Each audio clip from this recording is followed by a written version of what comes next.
Salve, salve, nação! Nação, após o Flamengo venceu o Fluminense, né, por 2-0 nesse último sábado aí, né? O Flamengo já viajou já para Equador para poder enfrentar o Alcas em Quito, né? Valendo pela estreia do Flamengo na Libertadores. Lembrando que o Flamengo é o atual campeão da competição, né? E entra como favorito nesse grupo e também na competição para ganhar o título, né?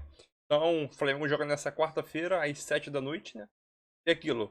O Flamengo entra como favorito para ganhar esse jogo? Óbvio, na minha visão, que sim. Respeitando o time adversário, que é o atual campeão nacional, né? Mas o Flamengo tem todas as condições de ir lá, mesmo tendo a altitude, ganhar do time, bater no sentido de ganhar o jogo, né?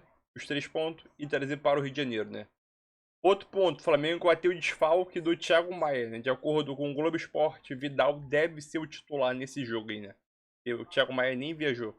Então, vambora para mais vídeo. Vai deixando seu like e a sua inscrição para ajudar o canal. Créditos ao canal da ESPN no Brasil. Link na descrição como créditos. E vambora para o vídeo, que hoje o vídeo tá bom, hein?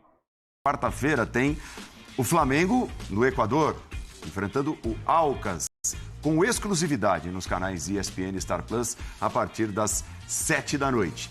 Depois de vencer o Fluminense no jogo de ida da decisão do Campeonato Estadual do Rio de Janeiro. E dá para dizer, né, Jean, que essa vitória veio com algumas assinaturas do Vitor Pereira. Tudo bem, Paulo? Boa noite para você, boa noite para os companheiros, para quem nos assiste.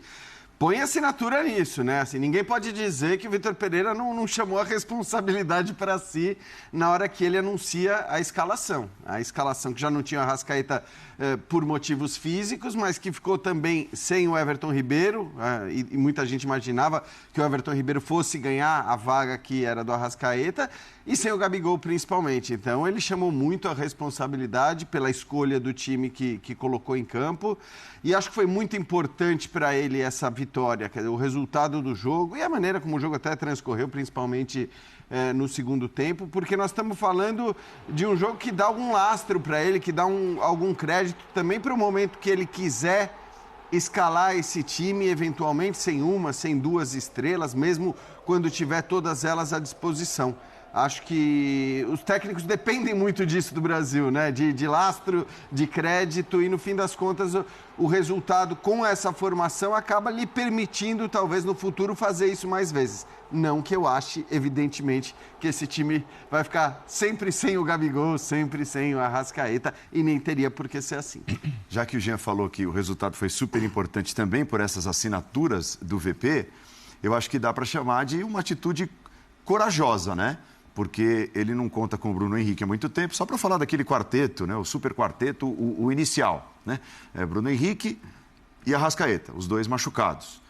E aí ele deixa no banco de reservas Gabigol e Everton Ribeiro. Então, quer dizer, ele tinha a oportunidade de olhar e pensar, bom, se o Arrascaeta não joga, pelo menos eu tenho um escudo aqui, né? Um cara grande, né? O Gabigol, o Everton Ribeiro, enfim. E ele deixa os 2 no banco de reservas. Dá para chamar de atitude corajosa? Preenche a minha expectativa, que era ter 2 Flamengos ao longo do ano. A gente vem falando isso desde o começo do ano. Um Flamengo para o início, para essas disputas, e ele não ganhou nenhuma. E um Flamengo que surgiria após, quer dizer, com mais intervenções. E ele optou por não tantas intervenções no início, porque ele falou, vamos tentar com esse time que está saindo, basicamente esse time que vem campeão, vou jogar. E as derrotas deram essa certeza de que um outro Flamengo deveria ser criado. E para enfrentar o Fluminense já foi assim no jogo do dia 8 de março, que era Matheus França e Arrascaeta. Sem Arrascaeta não foi Everton Ribeiro, foi o Cebolinha, porque aí vem o Vitor Pereira lidando com a estratégia do jogo. Você não vai ver o Diniz ficar mexendo, tirando jogador do time dele em função do adversário. Isso é muito difícil acontecer. O Vitor Pereira faz. É característica de treinador. O Diniz, ele tenta afinar uma ideia, um conceito com aqueles 11 que ele acredita. O Vitor Pereira já, ainda mais neste Flamengo atual, já percebeu que se não mexer, não lidar com isso, vai ter problemas. E ele vem com o Flamengo que sabia que não teria bola, como gostaria, que ele sempre diz que eu sou treinador, eu gosto de ter a bola, gosto de marcar pressão, gosto de usar bem os lados. Bom, ele tentou favorecer o jogo de lado, de campo, ele tinha Ayrton Lucas fazendo isso, o Cebolinha um pouquinho mais por dentro, mas ele tinha um time que quando recuperava a bola era vertical. E ele diz isso claramente na coletiva. Ele falou para o Flu, você pode ficar com a bola com o teu jogo, que eu vou tentar jogar nessa defesa que vai subir. E ele ganhou o jogo assim. E no segundo tempo vem uma mudança. E ele disse que isso estava programado e eu acredito nisso. Aos 20 minutos ele troca 4 jogadores. Então, aos 20 minutos, aquele Flamengo, que era um Flamengo mais vertical, ele ganha um novo formato. Que ele passa a ter Vidal, Gabigol, Felipe Luiz e Everton Ribeiro.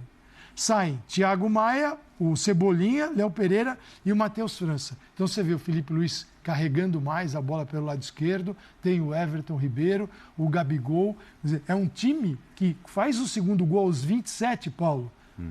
Então ele fez o gol aos 25, a expulsão no Flu aos 27, as alterações aos 20. O gol que o Flamengo faz aos 25 tem uma posse de 1 minuto e 5 segundos. A gente mostrou aqui no sábado. Quer dizer, ele mudou o Flamengo e fez um gol de cada jeito. Então, tem a assinatura dele. E era a vitória que eles queriam? Era a vitória, Flamengo, rubro-negro. Tá aí a vitória. Então, acho que reforça um pouco essa manipulação do elenco, dizendo, eu vou ter que mudar, vou ter que mexer. E será que a gente vai ver o quarteto de agora em diante? Não? Você sabe o que eu penso, né, professor? Já dando boa noite a você, ao Paulo, ao Jean, aos fãs do esporte, eu acho que para você encaixar o quarteto, você precisa ter muita força física de marcação à frente, você vai ter dificuldade de recomposição, você tende a dar espaço pelos lados. E eu vou pegar muito o gancho do que o professor Calçade falou sobre os 2 Flamengos. O do começo do ano era o obrigatório.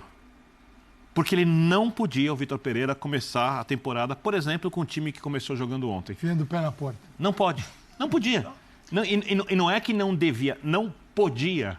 Era proibido fazer isso, porque ele ia criar uma crise enorme dentro do grupo de jogadores. Que o digo Paulo Souza. E provavelmente, se não conseguisse o resultado rapidamente, ninguém garante que esse time, por exemplo, que jogou ontem, é um time que vai ser usado com a forma de jogo durante a temporada inteira. Eu acho que é uma alternativa. E agora não é mais o Flamengo da obrigação, agora é o Flamengo necessário. E necessidade incluiu, nesse jogo, abrir mão quando preciso da posse de bola, né? Principalmente no primeiro tempo. Mas quando fica com um jogador a mais e com outra formação, o Flamengo consegue manter mais a bola. Porque o time do Diniz, nesse momento, está mais bem preparado para ter a bola do que o time do Vitor Pereira. O que não significa que o time do Vitor Pereira não possa, ao longo da temporada, se preparar para ter a bola num nível mais alto do que executa o time do Diniz, porque ele tem um time tecnicamente superior. Então, eu diria que no começo da temporada, ele fez o que era obrigatório. Agora ele começa a fazer aquilo que ele acredita ser necessário. Eu acho que esse Flamengo, como diz o professor Calçade, sempre é janeiro, né? Parece depois desse jogo que janeiro já está mais ou menos assim, 3 semaninhas de janeiro, né? Não é mais a primeira semana, como foi logo depois de ele iniciar as mexidas. E eu acho que ele vai mexer muito no time ao longo da temporada, não vai usar sempre a linha de 3 zagueiros, ele vai mexendo no time de acordo com o que ele observar nos treinos e de acordo com as características dos adversários, porque é um treinador português que gosta de mexer no elenco, gosta de fazer isso. E ele fazia isso já no Corinthians, mesmo sem ter tantas opções como tem no Flamengo, né? Para mudar sistema de jogo e características diferentes entre os jogadores. Então, se a gente pegar o trabalho dele no Corinthians, se a gente pegar as declarações dele sobre o Flamengo quando no Corinthians, era evidente que ele queria fazer mudanças e que ele desejava as mudanças, talvez não tão radicais como a que a gente viu na escalação desse jogo contra o Fluminense. Mas vale lembrar, primeiro que ele já começou a fazer essas mudanças há algum tempo, né? Desde a primeira decisão contra o Del Valle, ele já tinha mudado. Quer dizer, ele foi com aqueles jogadores que, se ele tirasse, ele seria massacrado, até quando deu.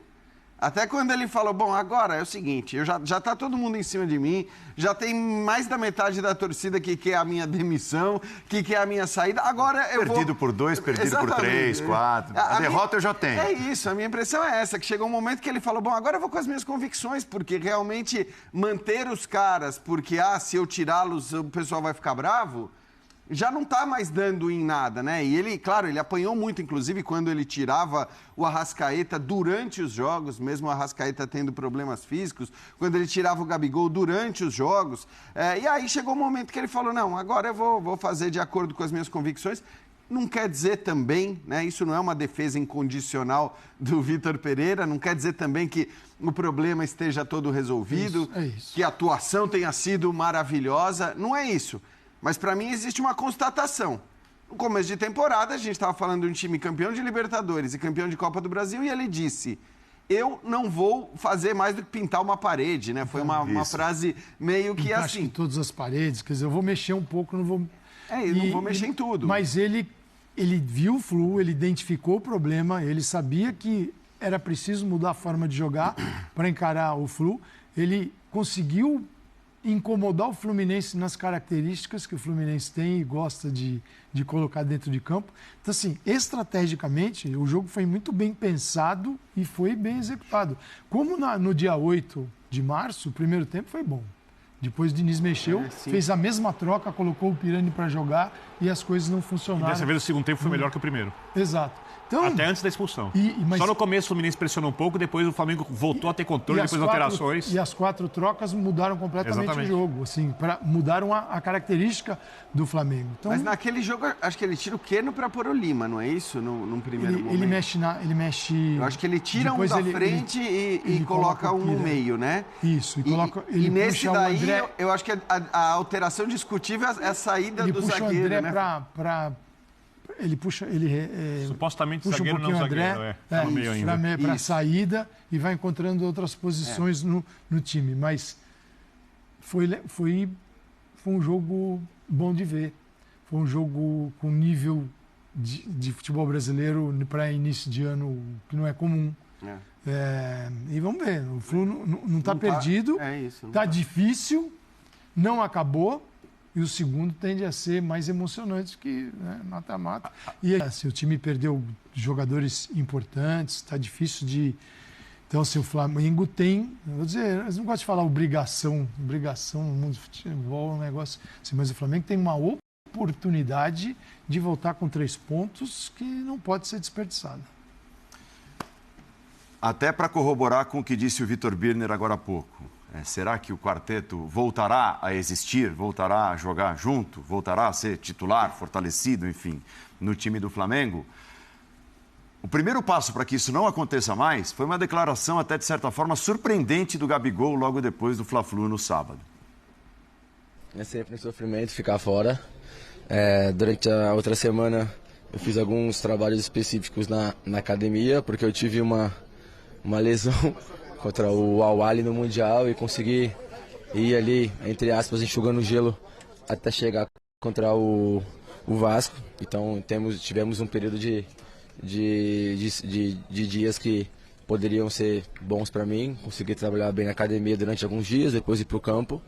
E eu acho que foi no penúltimo treino, tive uma conversa com o Vitor, onde a gente esclareceu um assunto que a gente tinha que esclarecer, que era sobre minha posição. Ano passado pude ajudar o time bastante numa posição diferente da minha, entre aspas, ali, né? Então, e esse ano eu pedi para ele, a partir desse momento, para que eu possa voltar à minha posição de origem. E hoje o time saiu com o Pedro de centroavante. Quando eu entrei, a gente acabou mudando o esquema de novo, com 2 atacantes, como eu jogo, e pude ajudar a equipe a sair vencedor. Nós temos um recorte da trajetória do Gabigol, tá? No Flamengo. Esse recorte, até a saída do Paulo Souza, representa o Pedro, antes do Pedro e o Pedro reserva. Tá? Por isso que foi recortado ali. E após a saída do Paulo Souza, porque é quando o Pedro se torna titular do time e, em tese, o Gabigol muda ali de função e joga de uma outra maneira. Ali, minutos por jogo, em campo, né? Atuação, aí um equilíbrio, atua menos minutos agora, mas nem tanto assim. Gols, 112, uma média de 0,66 por jogo, agora 0,45. Os 22 gols depois da saída do Paulo Souza. 33 assistências até a saída do Paulo Souza. 4 assistências depois. E minutos, participação em gols, em quantos minutos? De quantos em quantos minutos? 98, quase 99, antes da saída do Paulo Souza, e demora 147 minutos hoje para participar com assistência ao gol da elaboração dos gols do Flamengo. O que me chama a atenção ali, Vitor Birner, é o número das assistências, porque, em tese, se você tira o cara, né, da função de centroavante, ele tende a ser mais garçom, né, a participar de uma outra forma. E o Gabigol, centroavante, tinha ali 33 assistências e só 4 depois da saída do Paulo Souza. Vamos lembrar, em primeiro lugar, que boa parte disso, se eu não me engano, tem o período de Jorge Jesus aqui, Tem. É desde que chegou. E aí é um time que tinha muita aproximação, volume de jogo, e que triangulava com muita facilidade a ausência, apesar de eu preferir ter o Arrascaeta em campo, porque tecnicamente o Arrascaeta é um jogador espetacular, mesmo não estando na sua melhor temporada possível, né? Ele joga bem, mas ele não joga como a melhor versão do Arrascaeta. Ele tinha uma lesão ali que foi protelando de resolver antes da Copa do Mundo, tal, até que finalmente estourou. Porém, não é nem o quarteto. Você ter o trio é complicado. É difícil, porque você precisa, vamos partir de uma coisa muito óbvia, muito simplória. No momento que você perde a bola e não consegue fazer a marcação à frente, eu não conheço um time do mundo que marque bem sem ter 8 jogadores atrás da linha da bola. 8, né? 8. Então, se você tem Pedro e Gabigol e Arrascaeta, um deles precisa estar posicionado na hora certa, né? Não é só voltar, é voltar na hora certa, no tempo certo, na posição certa, atrás da linha da bola. Se você traz o Gabigol, que não quer fazer, muito claro na entrevista, ele podia fazer isso do lado direito, né? Não é a especialidade dele. Só que você mata muito das virtudes ofensivas do Gabigol. Porque quando o jogador é obrigado a percorrer espaços muito longos do campo o tempo inteiro, né, é óbvio que um jogador que correu 50 metros, 40, 30 metros, 10 vezes durante o jogo, na hora de finalizar na 10ª vez, ele não está com a mesma condição física do centroavante, que estava lá na frente e que recebe a bola numa condição atlética um pouco melhor. O Arrascaeta joga mais da esquerda para dentro. Também não é o jogador para recompor. E o centroavante não recompõe. Eu acredito que a conversa do Gabigol com o treinador foi sobre isso. Porque o treinador explicou, eu preciso fechar esses lados do campo, eu preciso ter um time que marque sem a bola quando eu não consigo recuperar a bola no campo de frente. Aí entra a questão do Gabigol.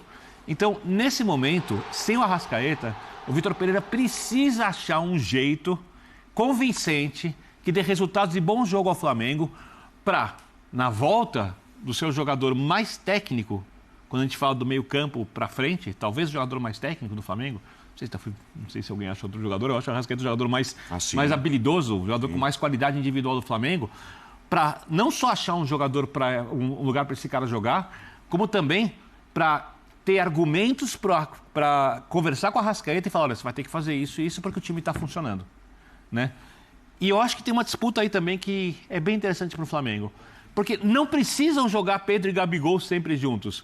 Contra equipes mais fracas, quando o Flamengo tiver posse de bola, puder jogar com mais facilidade, sim, é bom tê-los juntos, né? Mas se não der, tudo bem.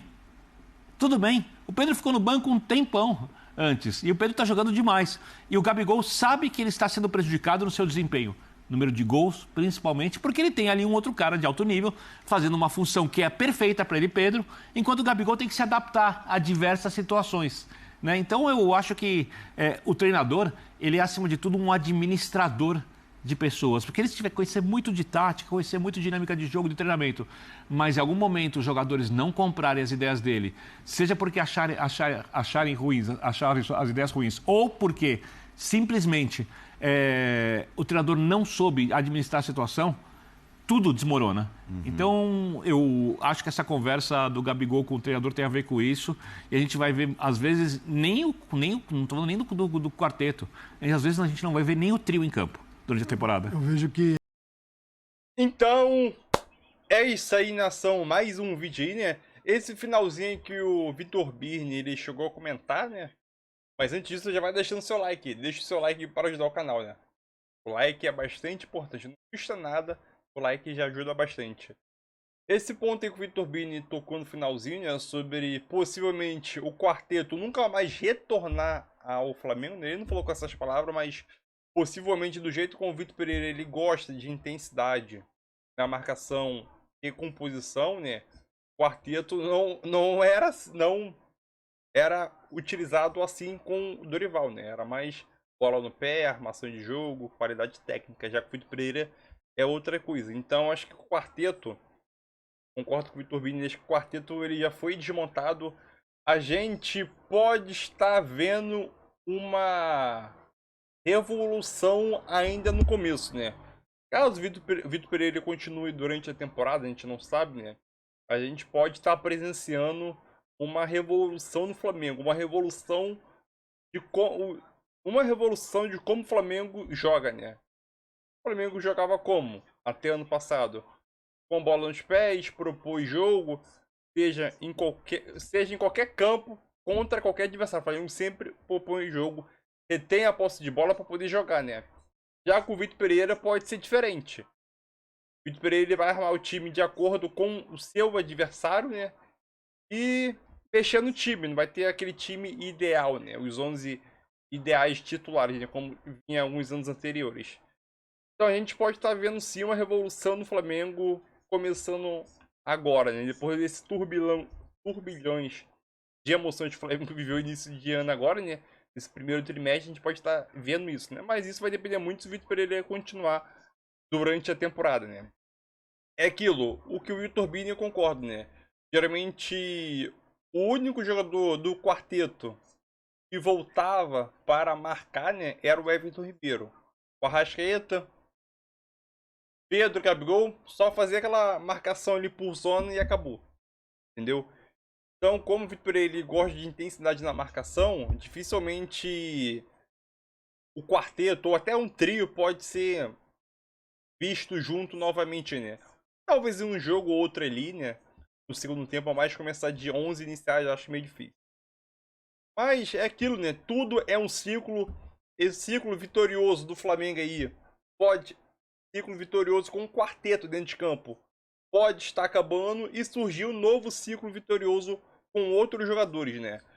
Não sei quem disse isso. Se eu não me engano, foi o Pedro Ivo. E ele disse: esse time dos 11 iniciais que começou o jogo contra o Fluminense, apenas um jogador estava em 2019. Então esse time do Flamengo, em comparação com 2019, já mudou totalmente. Apenas um jogador que iniciou o jogo contra o Fluminense, que o Flamengo venceu por 2-0, né? Estava em 2019, né? De titular. Era o Gerson. Porque o resto, todo mundo é jogador diferente, né? Os 11 iniciais do Flamengo em 2019 é diferente dos 11 iniciais agora, né? O único é o Gerson. Então a gente pode perceber que o elenco do Flamengo já mudou bastante, né? Chegaram muitas peças novas e aquilo, muitas peças também saíram.